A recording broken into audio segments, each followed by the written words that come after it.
Midnight Double Feature presents Bad Crystal, a Breaking Bad podcast.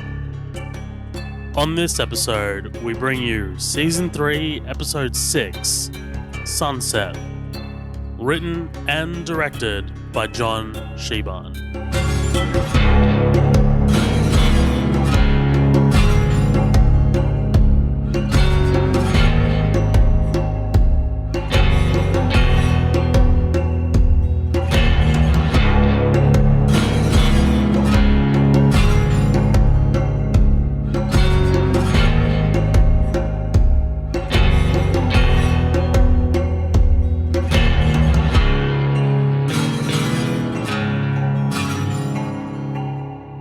Ladies and gentlemen, welcome back to another episode of Bad Crystal, a Breaking Bad podcast. I'm here with my main man, Colin, as always. Colin, how you doing, man?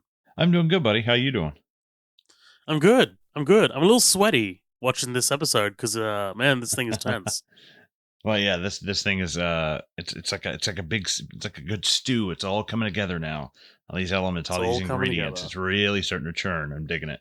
Oh yeah. Some people would say that this is approaching peak Breaking Bad. I think Breaking Bad is all peak. I think I love pretty much every second of this show. I love these characters. I love this setting. But yeah, this is now what people equate Breaking Bad with. You know what I mean? So like, right. If you're an outsider looking in, this is the stuff that you really start thinking of. So yes, we're covering season 3, episode 6, called Sunset. This is a big episode. We're going to go ahead and get right into it. But firstly, guys, thank you so much for joining us on this episode. We are Midnight Double Feature. This is our Breaking Bad podcast called Bad Crystal, but you already know that because you already clicked onto it. You can find our socials anywhere on social media. The recently acquired Elon Musk's Twitter, Right. the Muskverse, as it's probably going to be called, is, we're on there. That's our presence at MDF Pod. It's called Mutter. Yeah. We're on Facebook, which is currently not acquired by Musk, but, we'll see. Time will tell. Yeah. We're on Instagram. But yeah, we have our website, midnightdoublefeature.com. And if you'd like to support the show, you can do that for free. You can rate and review us on iTunes. That'd be fantastic. That'll get the show out there. But you can also, monetarily support us. We only ask for $5 a month, and you become a member of the Green Room. That's our bonus feed. That's our members only club, where you will get bonus episodes. We do a lot of feature presentations on there. We do a lot of shooting the shit episodes where we just kind of talk shit. But lately we've been doing a lot of movies that can't be found on our main feed. The last one being The Evil Dead, the 2013 remake, which was a lot of fun. Had a lot of fun doing that one. So, if you want to check that out, if you want to support the show, whether you're a fan of Bad Crystal or Midnight Double Feature or both, you can head to patreon.com/Midnight Double Feature. All right. Let's do this, man. Let's do this. Let's talk Sunset. What do you think about this, man? Man, yeah, this was a spectacular episode. I was really surprised by, pretty much, again, everybody has like a hand in this episode for the most part, but it really centers around Hank and, Walt and I almost said Aaron, Jesse. But I think like what you said, this is like, of this being prime Breaking Bad. Like, I think that's totally correct because, it's I haven't seen anything beyond this episode, but I already feel it's like, okay, this is like pretty fucking intense right now. I know it's going to get worse. I know more stuff is going to happen, but at the same time, I feel like, that's going to be like at the very end of the fucking show. It's a lot of shit is going to start like unfolding. So as far as like, the close, like, I feel like this is the beginning of like the close calls and the, oh God, how does Walt get his way out of this? I feel like this is going to happen a few more times. So I think this is kind of one of those first instances, and I guess really the first one was him walking through that store naked, him in the fugue state thing. I think that was kind of his first, like, just desperate grasp to close something up. So it's interesting to see him kind of wiggle his way out of this situation as well. I think you're 100% correct. I think when you sell a show, right, when you pitch a show, whether it's Vince Gilligan pitching the show to AMC, or if it's just me talking to someone about this show, they'd never heard of it, and I'm just like, look, this is the tagline. You've got a chemistry teacher who cooks meth, and his brother's a DEA agent. When you're like that's kind of like my sort of like selling point, and that's what like it kind of like hooks everyone in. So when I say that, then like the payoff needs to be this. Like, you know what I mean? Like, we need to see these kinds of moments in this show because having Hank nipping at the heels of Walt really, I'm not going to say drives this show, but it really kind of like adds to it, and it really kind of Oh like gives yeah. it that. Really kind of gives it that. There is a game over for Walt, and once you get to that game over, or as close as you can, that really kind of like drives the tension of the show. And this episode really has the first big oh fuck, like Hank is this close to discovering that his brother-in-law Mm-hmm. is wrapped up in some shady shit. I think this episode is outstanding. This episode not only gives you that big kind of like tense sequence at the end, but really kind of like grows the characters. But we also get introduced to a couple of characters that sort of come back in the future seasons or future episodes. One of them being Gale, who is Hank's assistant there in the super lab. He'll become a player. Oh, gotcha. Yep, and also in a bit of a minor role, but still reoccurring nonetheless, is Old Joe. He's the junkyard, kind of like the junkyard slash lawyer Oh, the um, he's of the episode. the Kramer in Seinfeld when they make the Yes, TV show. yes, That's fucking yes, great. yes, yes.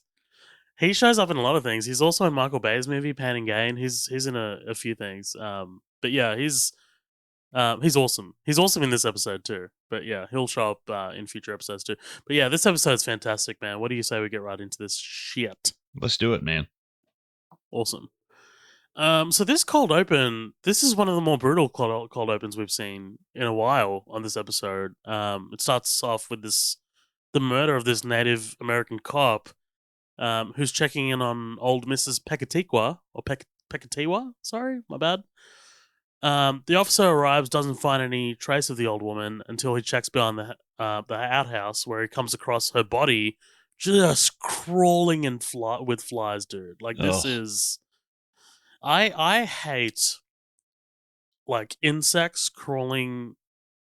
Not, I wouldn't say on human skin, but in human skin. To me, if they Oh showed a yeah. wound with like the like maggots and shit, I would have just, Uh-huh. Mm. yeah, I can't deal. I can't deal, man. I can't deal with that shit. He runs back to his cruiser to grab his shotgun and calls for backup, and out walks one of the twins, who raises his hands. Right, the officer, of course, orders him to raise his hands and stop walking towards him. But of course, this is a distraction because the other twin just rolls up behind him and just starts hacking away with him at It him with gives the him the axe. old Jack Torrance, Yeah, yeah, Brutal. gives him the old Jack Torrance. He gets Yeah. Dick Halloran. Right. He gets dicked hard, dude. He I gets do love the dicked. shot. I do love the shot of the other twins, just the other twin just showing up in the background, Oh, just dude, the it's blurry, kind great. of like out of focus. Yeah, it's awesome. A couple other details I love about this. The twins, like they've set up this shrine to the Santa Muerta in this old lady's home that they're kind of occupying. Mm-hmm. And they've got the drawing of Heisenberg. But also, like, their shirts are out on the clothesline as well. So it's like, man, like they've kind of like really, they just rolled up and killed this woman and just, they've really set up shop here. yeah. It's like, what the fuck? Talk about squatting, dude. Ugh. And then we get the title card. Walt receives a call from Skylar, who questions how they go about approaching the divorce with Walt Jr. In the paperwork, Walt says that he'll pay for it all, literally pay for everything. He says, I will provide for my family. And, we kind of like take a bit of a look around, and Walt's in his new digs, right, with actual furniture. He purchases the model right? And Mm-hmm. he says to the agent something that's actually really can be kind of like a throwaway line, but really tells us a lot about the direction that Walt is heading in. He says, "Name one thing in this world that is not negotiable." Right. Right? I It's mean, that like old that's saying, everybody has a price, you know? yes, everyone has a price, but also everything is sort of takeable. Like, you know what I mean? Like Mm-hmm. everything can be, like nothing is out of reach for Walt. That's kind of what we're getting at here. It's a little like kind of like look into Heisenberg more than Walt. We've got Gus here at Los Pollos Hermanos. So we do kind of like cut back throughout this episode to Gus and the twins at Los Pollos Hermanos. So I'm just gonna go ahead and highlight a couple of these. So the twins walk in and take a seat. They are super intimidating, man. Like super intimidating. Like Yeah, they speaking of The Shining, Jesus fucking Christ. I feel like if right. these guys turned a hallway, the little girls would be like, "Fuck that!" And just like take off. like these guys are what the little twins from The Shining see when they go around corners. They're like, "Oh shit!" Orale, Daniel, come play with us. Yeah. Oh man, I love it. I love it. But like, you know what I love too? I love that they're mostly silent, and I love that Gus is mostly silent. It's like it's Mm, like they're both kind of like, they understand each other without verbal communication a lot of the time. Even hmm. towards the end, like when Gus gives over Hank's name, it's they barely talk. Like, it's very direct. It's like the communication is there's no fucking around. Whereas, for another example, when Hank calls up Walt, he beats around the bush a lot, Oh yeah. about the RV and knowing Jesse. It's really interesting to see the different kind of like factions at play and how they communicate with each other. I really dig it. Mm-hmm. Skylar, how do you think we've been paying for our bills this past 6 months? Yeah. Says Walt after she begins to protest that. Then that shuts her up real quick, man. Ugh. Um, Jesse shows the crystal blue meth to Skinny Pete and Badger. They love it, of course. If if that bitch was any bigger, it'll be a Jolly Rancher, says Badger.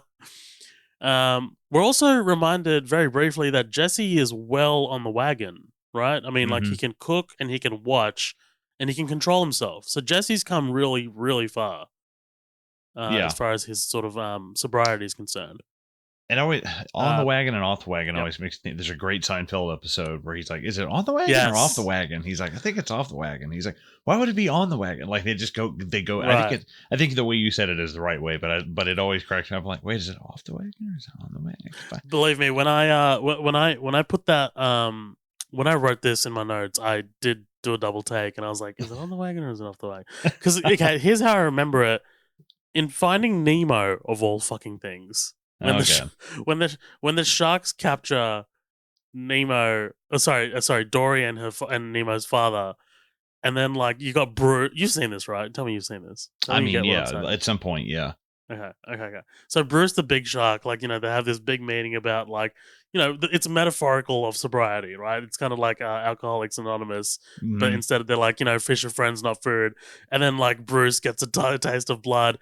And then one of the other sharks, as Bruce is chasing him, says, "Oh, he's gone off the wagon." So that's how I Ah, remember it. that's what you're It's just like citing one of now. those, Animated Ellen dude, DeGeneres movies. animated Pixar movies. There's a Um, difference. There's a I difference. do We love some will cover Pixar something movies. soon. Yeah. Yeah. Um. God damn it, Colin. Between you and your fucking hatred of children's movies, I've lost my place. Oh, here we go. Badger, of course, loves the meth because, quote, he's the lord of the dance. He does his little dance. um, and he proclaims, he compares it to anthrax, of all things. Jesus Christ. It's a terrible analogy. Right. Jesse wants to talk business, right? He attempts to convince Pete and Badger that it won't be like before. They won't get greedy. It'll be smart and safe. Initially, Skinny Pete and Badger are hesitant because of their friend Combo's passing, but they relent when they hear Jesse's plan, right? Fix the RV brake lights, the key ignition buzzer thing, etc. And they walk outside, they leave, but who do we see staking out Jesse's place? Hank. Holy shit. That was like a big, like, oh, worlds are colliding. Worlds are Yes. colliding. Worlds are colliding. Absolutely. Hank is hot on the trail. Walt's getting ready for work. Quick little montage of him making lunch for himself. First of two montages in this episode. Like, Jesus, was this directed by Martin Scorsese? Like, what the fuck? Um, he's cutting off the crust, and this is a new situation for Walt. He's got a new place. He's got a new job. He's driving Walt Jr. to school. Jr. complains about not having a say. Walt says that he feels guilty about it and says, I am the man that I am. Here we are. This is just what it is. And he says he's feeling good about the future. What do you think about this? What do you think about Walt kind of like downplaying this? Or is it even important to him? I don't know. I feel like I get the feeling, and this is just me. I mean, but personally, I get the feeling that Walt is just kind of like over it. That he's like, you know what, man, this has been going on for like the whole of this. I mean, the last 5, 6, 7 episodes, and like, and Skylar having sex with Ted, and then him going through all this stuff to get back into the house and calling the cops. I think he's just finally like, listen, you know what? I've accepted the problem. I'm moving on, and I'm starting this new job and turning over. I'm just starting a new page, And I do think that his isolation from his family also further drives his descent into like Heisenberg, because he feels like he has less to lose now. But that's definitely not true. I think you're 100% correct. I think Walt feels like he's got bigger fish to fry with working with Gus and in this super lab, and what is it, 3 million for 3 months, and like these familial problems feel a little more distant now. But yeah, it's interesting. Right, 100%. Meanwhile, Gus walks into work and sees the twins sitting there again, and I'm just like, did they leave? Like, can you imagine telling them to leave? Oh, like, Jesus! At the end of the workday. His employee asks whether they should call the police, but Gus says they're not doing anything wrong. Walt then arrives at his new workplace, right? This laundromat fronting for the super lab, and we're introduced to Gale, right? Gale's played by David Constable. This guy's from a bunch of things. He's from The Wire. You might recognize him from The Office. He's in that episode titled The Banker. He actually plays the banker. This is that episode, kind of like the flashback episode where we get all the clips from the previous episodes. Basically, this is just before before Dunder Mifflin is sold to Saber. So the banker's there on behalf of Saber. Yeah. He looks like Coleman. He looks like Coleman Reese's brother from like The Dark Knight. I like that. I like that. And he's Walt's new lab assistant, right? Gale even has a resume to show Walt. He goes through his education history. So professional. Organic chemistry with a specialty in X-ray crystallography. And Walt is impressed. He says, I could talk about that for hours. We see that Gale has brewed the perfect coffee. Now, for me, man, as a coffee lover, I can only imagine what this tastes like. This is like the Krabby Patty or like the Krusty Burger for me. Like, you see it in like cartoons and shit, and it's so beloved that you're just like, God damn it, I really want that. It doesn't even have like a taste. It just tastes like a feeling. Yeah. It's like, I feel like I would sip that and I would just be happy. That's all you fucking know. That shit just tastes like rainbows, man. Like, it's good when even Walt is floored by it. He's like, that is perfect. And because Walt is also not a man to be hyperbolic. Right. So for him to very compliment reserved. something is a big fucking deal. And not only that, BFD, as the kids call it. I like it. But not only that, for him to compliment someone else's chemistry, right? I mean, if Walt he considers himself to be the best of the best, right? And, he's not a very humble person, as far as chemistry goes. So, yeah, that's a big and like, when he compliments Gale on it, Gale is very like, oh, thank you, Mr. White. Like, yeah. Our second montage of the episode, Gale and Walt happily cooking away. They even get some time to play chess. Now, I don't know about you, but I love that they kind of play this like a kind of little sort of like a romantic comedy, like Yeah, this it's montage with definitely a the meet cute. like the light piano, and even Gale like being there for Walt holding the beaker that he was looking for. Like Walt just turns around and the camera pans over to Gale already holding the beaker for him, and it's Hmm. just like, damn, like this is this is I like this. Even the Um, name Gale, I was like, oh come on, dude. right, Like, I feel like they're yes. definitely trying to set up like.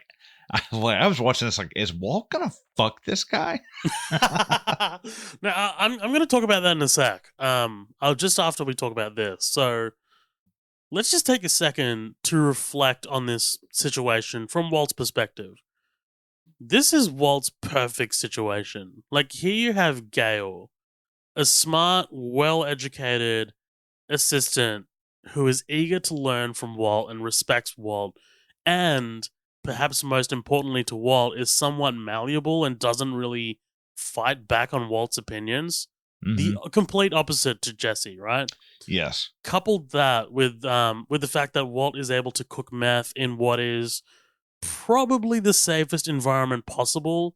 Like, there's very little risk of being attacked by meth users or drug dealers down here. This is as professional as it's gonna get. 100%. Yes, this is as professional as it's going to get, and it's probably the best situation or circumstance to cook meth in for Walt. Hmm. Like, the best Sure. assistant, the best environment, the best equipment. Yeah. So this is what I want to talk to you about. When you did say, when we did bring up the romantic comedy aspect of it. So Walt and Gale talk about chemistry being magic, and Walt brings up this old Walt Whitman poem, right? It's called "When I Heard About the Learned Astronomer." Gale recites the poem to Walt, and I tried to look into why this specific poem was chosen, and like, I mean, obviously the title is called "When I Heard About the Learned Astronomer." It's the title also alludes to Walt being the learned chemistry teacher in this way, but Hmm. um, Walt Whitman was actually kind of like well known for his sort of like homoerotic content.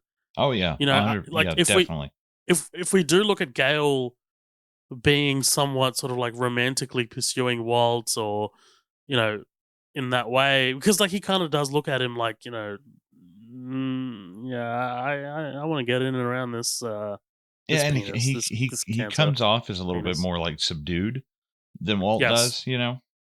yeah, but I do like that take. You know what, it never actually resonated to me until this watch that perhaps Gale is romantically interested in Walt beyond just kind of like a proud sort of, oh sorry, not a proud, but like a just a student looking up at a teacher, Yeah, this definitely is. I mean, especially, I think there's little signs too when Walter is like, "Yeah, just call me Walt," like the, you don't mm, have to call me, Mister White and blah blah blah. Very familiar, very quickly. yeah, I like that a lot. I love the shot of fast food wrappings on Hank's passenger seat, right? It just Jesus gives you a Christ. sense of how long he's been staking Jesse out. Yeah, fucking Like, probably like 4 hours, fat ass. dude, like, That's he's talk eating all that about in like an afternoon. talk. Yeah, this is breakfast. Yeah, yeah. But yeah, like, I mean, I just love, like, I love the way that different directors show the passing of time, like, the growing of facial hair, or like, Hmm. like different clothes. But I love this. Like, I'd never seen this before. Like the fast food wrappings, I really dig that. He receives a call from Marie, who harangues Hank about coming home. She says, "Why can't you just arrest him? There's a little thing called the Constitution, Marie." um, she, of course, knows all about Jesse. Hank tells her about the RV, and Marie brings up Walt, right? There is someone who can help. Mm. Of course, Hank calls Walt immediately for some help. Hank asks about Jesse, and immediately Walt's face changes. Oh, Eventually, after much dancing around it, Hank finally asks about whether Jesse owns the RV. This causes Walt to lean forward so that he's sitting on the edge of his seat. Hank then says that he believes Jesse's graduated to cooking crystal meth in a rolling lab. whew. Oof. Jesus. Talk to me about this. Talk to me about what you were thinking when you're watching this play out. Well, the funny thing is, at first I'm like, wait, why does Walt give a shit? Like he's not, he's not invested in Jesse anymore. They're not together even in the least bit. So I'm like, why does Walt give a shit? I'm like, well, I guess there's still he just jumped from out of that boat, so I feel like there would still like the seat is still warm from where you jumped Yeah. out. So you have to be, yeah, you still have to cover your tracks a little bit more, and you're not quite done yet. If this were 6 months later or a year later, yeah, I don't think it's that big of a deal, but it's pretty Right. recent. But there's also risk there still, right? I mean, like Walt is when we do get to Walt's kind of like finding the RV at the junkyard, or not at the junkyard, at the at Clovis's sort of place. Walt says, "If I go down, everyone goes down." Like that is always on Walt's mind, right? Like being caught. So like if Jesse gets apprehended by Hank, like Walt is going to do everything in his power, as we see in this episode, to try and prevent Jesse from being apprehended by or questioned by Hank. Because Jesse can just easily just be like, "Yeah, fuck it, Walt. I work with Walt," Right. and then Hank, being the guy he is, like the wheels will continue to turn until he'll find something. Well, plus I But think yeah, they have like a visual description of Heisenberg. So he's gonna be like, Heisenberg. Yeah, I mean, he's going to find some kind of missing picture here. absolutely, absolutely. Um, Walt goes to call Jesse, but thinks twice about speaking on the phone. Right? I just love the hesitancy, and then Jesse just hanging up. He's like, "What the fuck?" And instead he calls Saul. Right, dude. I nearly spat my coffee at. Is this a secure line? like that is such like new criminal kind of things to say. Like I get that you're obviously being careful about your phone being tapped and stuff, but is this a secure line? Like that is a line that's like parodied in Mhm. like comedy movies and shit like That's that, like man. something like Bill Paxton's character in True Lies would say. Yes, I love it. Yeah, that's awesome. Yeah, totally. What the fuck is Saul doing on the floor here? Dude, like I swear to God, if this were animated, it would be like the beginning of a cutscene in Grand Theft Auto 4, and like and like Saul is like needs you to go on a mission to go kill somebody or get something or get somebody and then kill something or something, blah blah blah, whatever the mission would be. But that's how it would start. Was him on it like an earpiece in his office. I feel like Saul Goodman is like a Grand Theft Auto character come to life. Like he is so fucking out of this world. It's so fantastic. He's so good, man. Bob Odenkirk. I picked up his book, by the way. I'm reading it right now. It's fucking Oh, awesome. nice. It's like he's such a great storyteller. And obviously the final season of Better Call Saul is airing now. There's a new episode tonight, which I'm really excited for. Um, that show, man, like like we'll talk about it, but at first I was just like, this is not going to reach the heights of Breaking Bad, and I'm like, now I'm just like, this is either reached Breaking Bad or some elements have surpassed it, and I'm just like, yeah, Yeah. I don't know. Well, Maybe it's also because I'm a lawyer as well. Like I'm seeing a lot of things that other people won't resonate yeah, with. and I feel like Breaking Bad didn't have a Breaking Bad to bounce off of. Like Better Call Saul bounced pretty hard Right. off of Breaking Bad, so there was a lot of Absolutely. like there was a fan base there. There was a lot of production value. Like they definitely had a leg up when they started that shit. So I can imagine, I full scale, I could see it like being a better show because they've learned from a lot of stuff in Breaking Bad and shit. Absolutely. And I feel like, to a lesser extent, Bob Odenkirk, he's not really on these two guys' level, but like, you know how the internet has its boyfriends, right? Like Keanu Reeves or Nick Cage. Like, I feel like when I heard about Bob Odenkirk's heart attack on set of Better Call Saul, everyone just Mm, came out and said, "Man, like that absolutely sucks." Like, like yeah. people who didn't even watch Breaking Bad, or Better Call Saul were just like, I like this dude, man. Like this guy just seems like the nicest guy. Hmm. Um, yeah. But yeah, look, moving on. Walt tells Walt, fuck, Are we? Walt. Are we moving on? Sorry, Walt tells Saul about Hank and the RV. They're in a pickle. right? Saul says that he's going to get to the RV before the feds do. Where do I go to make an RV disappear? I'm not David Copperfield, says Hank. Sorry, Walt. But I love Saul's response. The Starship Enterprise had a self-destruct button. Oh, shut up. And Walt hangs up. Jesus Christ, man. But what do you, so like, so you're watching this episode for the first time. What are you thinking as this sort of conversation and situation is playing out? Like, are you anticipating any of what's to come? No, not really. I figure honestly, I wasn't really sure where it was going to go. I was like, I didn't think we were going to get so Hank and Walt like so close to seeing each other. Like, I didn't think it was going to get so close to where like Hank is on one side of the door and Walt's on the other, and they're tugging on it.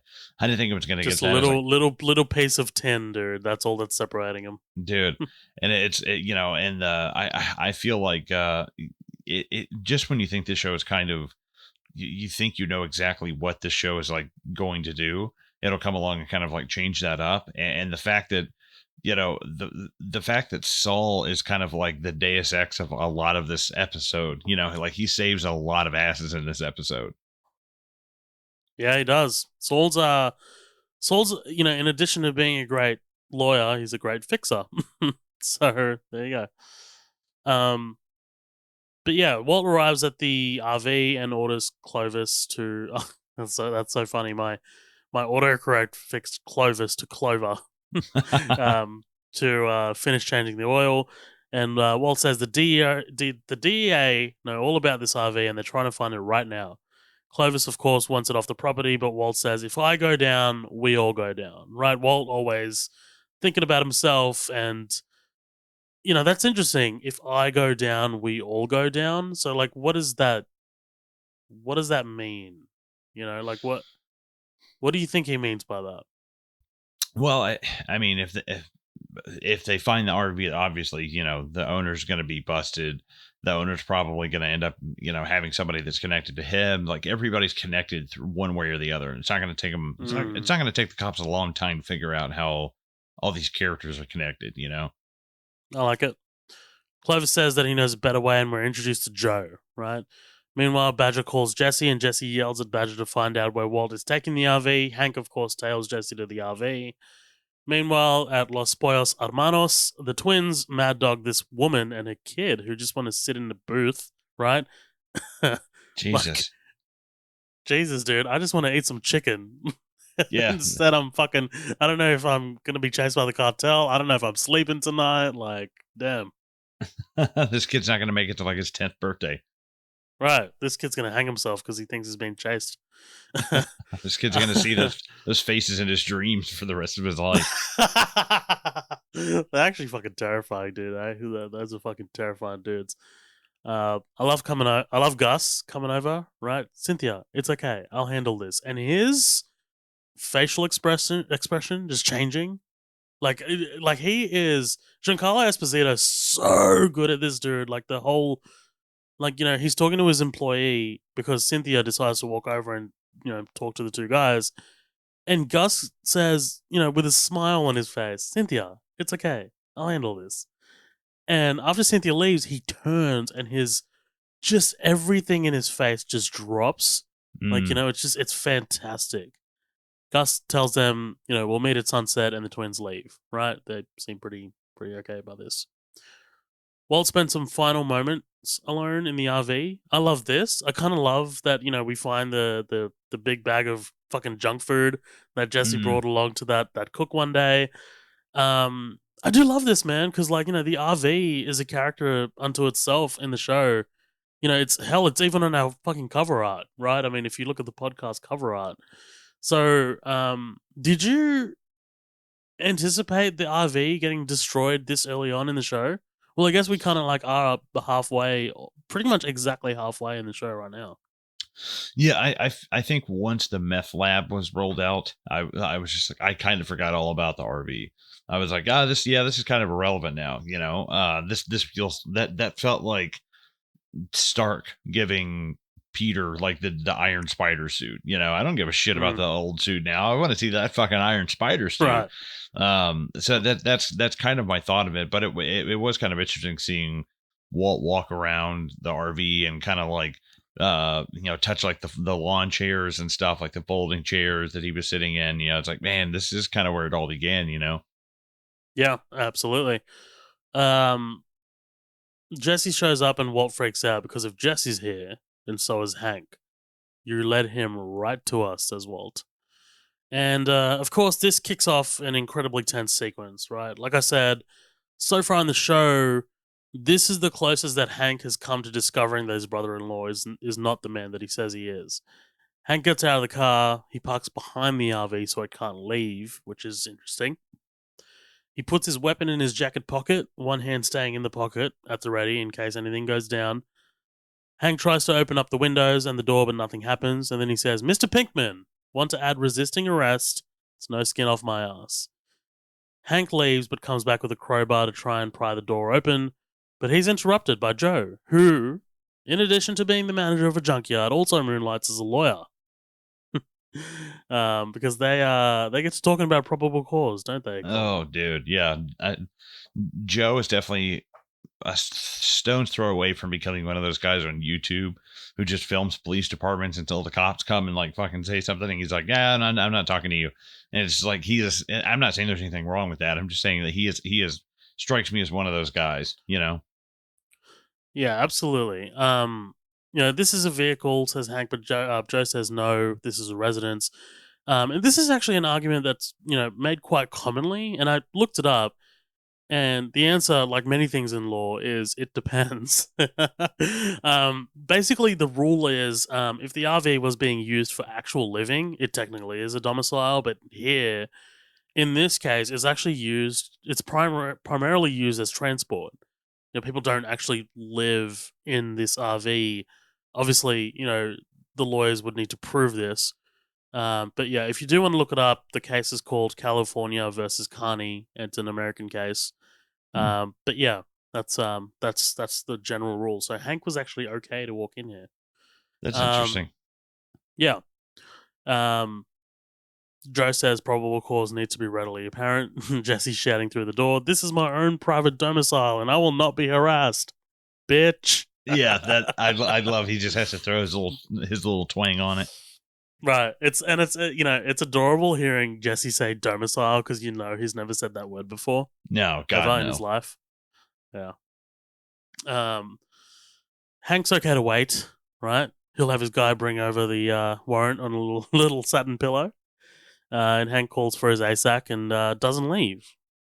Inside the RV, Jesse freaks out and Walt comes up with something truly sinister. This is so. Look, the look on Walt's face says that he's not happy about it, which is interesting because like there is some remorse there about doing this. Um, he calls up Saul and asks for his help, and then the scene cuts there. But like, this is truly fucked up. Like this is it's not necessarily on the level of letting Jane die, but it's if we are looking at sort of like a pathway to Heisenberg at the end, right? Like the Heisenberg's at the end of the pathway. This is one of the biggest stepping stones on that pathway. You think so? Really? I think so. Yeah, I think this is fucked up to a huge degree. I think it's kind of fucked up. I mean, it's definitely more so fucked up because it's his brother-in-law, and he's talking about his sister-in-law, basically. But if It's not a stranger. If Hank and Walt were not related, I wouldn't give a shit about this. I'd do this in a heartbeat to get this motherfucker off my back and be like, "Your kids are dead too, motherfucker!" Like, No, I would too. I would too. You know what? You're 100% right. I think it's so much easier if it's a stranger, but because it's someone because it's someone who comes over for dinner every week and things like that. It's just like, man, like this, like you would need to separate yourself from the family man that you say you are to be able mm. to pull this off. Well, and I think there's something interesting too. that, and I am strictly just at trying to like morally justify what Walt did, because it doesn't bother me at all.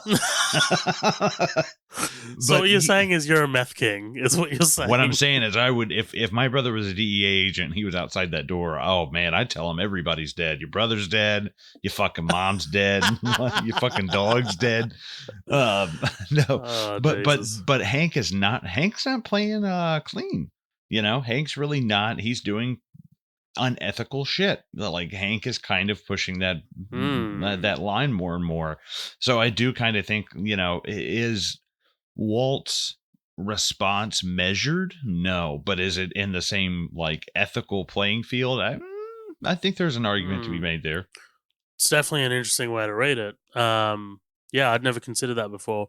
I'm a Because bit yes, of a you are right. Like, sociopath myself, but no, because you are right. I mean, like Hank is. I mean, he's treading a fixated on line. Jesse.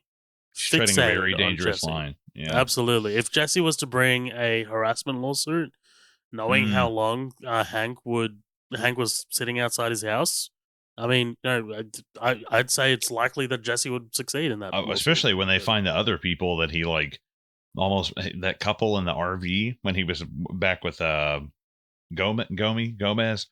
And like those people, would come out of the woodwork and be like, yeah, that pervert was looking at my wife. We were playing cards. Definitely evidence. Yeah, absolutely. For sure. Where are we? So moments later, Hank gets a call from Officer Elaine Tanner with Albuquerque police and informs him that Marie's been in a car accident. Immediately, Hank starts to hyperventilate and he leaves. Now, something I really kind of wanted to draw attention to is that Walt wouldn't leave for Skylar like Hank leaves for Marie, right? We saw this during the birth of Holly. Walt talks about being a family man, but Hank actually kind of acts like one here. I mean, it's really interesting. I love drawing comparisons between Hank and Walt because these are two characters that are just so great. But yeah, we saw at the end of season 2, Walt was about to make this deal with Gus, and that impeded him being there for Skylar during Holly's birth. And instead of, relenting on the deal with Gus to be there by Skylar's side, he went through with the deal and, ended up missing the birth of his child. Whereas, like, Hank here, without any evidence of Marie being in an actual accident, obviously he's not going to ask for that, but, like, he gets a phone call, he leaves immediately. He starts to hyperventilate immediately. So it's really interesting seeing these two guys. And Hank is on the cusp of getting what he wants, getting something that he really, really wants. You know what I mean? He's like right on the edge of it, and he pulls back from that. But yeah, right. I think it shows you too that Walt is it tries to compromise, and he's like, oh, I'm trying to juggle all these different things at once. And then it even goes back to what he says earlier. There's nothing, basically there's nothing that's non-negotiable. Even negotiating with himself, and trying to reason with stuff, like, oh, I can make it to the hospital. I'll just be a little bit late. It's like, yeah, but try your fucking birth of your daughter here, man, Right. Absolutely. How incredible is Dean Norris here? Like when he walks into the hospital, like all the sound is muffled. That real tight shot on his face when he's like dead stare at the camera, like holy shit. Oh my god, man! When he receives the call from Marie and she's just like, "Yeah, I just wanted to know if we should cook dinner." The look on his face, I mean, that's terrifying, man. And I wonder too if part of it, obviously, the majority of it is just this like fucking rage boner that Dean Norris has. But I think also like he's kind of underestimated the people that he's fucking with. I think he's now going, okay, so that was a very quick jugular strike to go straight for my family when I'm even sniffing close. Like if I hit these guys, they're gonna hit me way harder. Right. So what do you reckon, Hank? What do you reckon comes from this? I just want to get your predictions. That's all. I think with Hank, Hank is, I don't want to say on a downslide, but Hank is he's cruising for a bruising. Hank is Hmm. cruising he has stuck his nose out one too many times and he's going to get popped. Like we just talked about with that couple in that RV, and now he's pushing the Do you line. mean do you mean like cruising for a bruise, like physically or like professionally or No, like I think kind of both. I okay. think that, well, I guess physically he's already done that, but I think that he's going to end up, he's been overreaching and he's going to overreach again and he's going to hyperextend and it's going to hurt him. And I think that that's kind of what's going to happen. It's either he's going to do something unprofessional or unethical and he's going to get caught for it. Because he's done this too many times to have no repercussions from it, like legally and professionally. So I feel like now it's like, yeah, he's kind of skirting a line that's really, really dangerous, and he needs to have some kind of consequences for it. Nice. I'm so excited to see how this plays out. Oh hell yeah, I'm excited to watch it. Um, but yeah, before we close out here, we then see the destruction of the RV. I love the interior shots as it's just being ripped apart from the Part of me inside. goes, It's why awesome. the fuck are you guys still there? Like Hank could pull up at any minute, and Yeah, you see sure. you. It's like now you don't have a fucking RV to hide in. Like, hey, you guys shouldn't even be seen together, and you're in the same spot you were. Fucking leave, dude. I guess I'm just probably feeling a little nostalgic, But I mean, like this one thing changed both of their lives. But like, yeah, I 100% agree with that. You Like, I can mean, feel that is nostalgic in prison, motherfucker. Run. right. They'll have a lot of time to reflect on that. Yeah, but yeah, like you said, Walt and Jesse look on. Both of them are pretty upset because they've made quite a few memories in this thing, both positive and negative. And then we'll get our final scene of the episode. Gus meets with the twins in this remote location. By the way, man, the cinematography in this fucking episode is gorgeous. Like Mm, this sunset location at this remote location here. Gus says that they cannot kill Walt, but the twins' bloodlust cannot be stopped. They want Walt for betraying Tuco, but Gus is quick to remind them of who actually killed Tuco. Juan Bolsa, who is one of the cartel higher ups, told the twins that DEA is off limits. And Gus says, "This is my territory. As a sign of respects, I give you permission." Gus gives them Hank's name and he says, "May his death satisfy you." And we mm. cut to black. Maybe that's how he's gonna get his little his little weasel popped. That's what's gonna happen to Hank. He's gonna fuck with Okay. He's gonna fuck with the Shining twins, and they're gonna fucking scalp him, man. You think he's going to fuck with the Shining Twins? Not the other way No, around. well, yeah, that's what I mean. Like I guess Right. fucking with everything that's going on, he's kind of already stuck his hand in the hornet's nest, you know. Right. One thing I really love about this show, and this doesn't really have to do with what we were just talking about with the, Hank fucking with the twins. But do you remember when I told you that I went and saw Vince Gilligan do a talk show kind of like Yes. Mm-hmm. 5, maybe 6 years ago now? It was just after, oh, wow. No, actually, closer to 7 years. Jesus.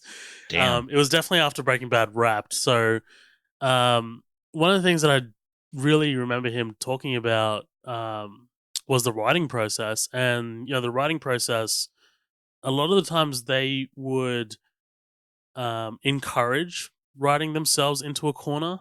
Mm, You know what I mean? So, like, the situation he explicitly used as an example was this episode when Walt and Jesse are, like Hank's outside. It's like, how the fuck do we get out of this? right. And that's what they kind of like encourage themselves as writers to really do. Like write yourself in a corner because your solution is almost always going to be better than your actual situation itself. So, um, I think you know, in terms of writing, this is such a great example of fucking great writing. Like, I love this situation, and I love the way this plays out. I'm talking about the Hank situation. I love this. Right. I love the way it plays out because it has ramifications for what's going to happen in the future. But also, it tells you a lot about Walt and the lengths that he's willing to go. But also, it tells you about Saul at the same time as well, and like what Saul is willing to do as well for Walt, or for money rather. But yeah, it's awesome. I love this episode. This awesome. This episode's incredible. Yeah, really. I really enjoyed this one as well. For sure. Do you have anything else to say about Sunset before we wrap up here? No, just I think this is a definitely a very high caliber episode. I really enjoyed it. It's really good. Awesome. So like I said last episode, we are kind of like right now in the midst of a 3 or 4 sort of like episode run where it's just incredible television. So the next episode is called 1 Minute, and it's just as good, if not better, than this episode. So I'm excited for you to see that episode. But yeah, guys, we'll be right back in a couple weeks, next fortnight, with another episode of Bad Crystal or Breaking Bad podcast. Please continue to support the show if you are already. But if you're not, you can check out our socials. They're all in the show notes. And if you do want to support us, head to patreon.com/midnight double feature. That'll be really helpful. Colin, anything else to say before we head out of here? No, thank you guys for listening. We'll catch you on the next one.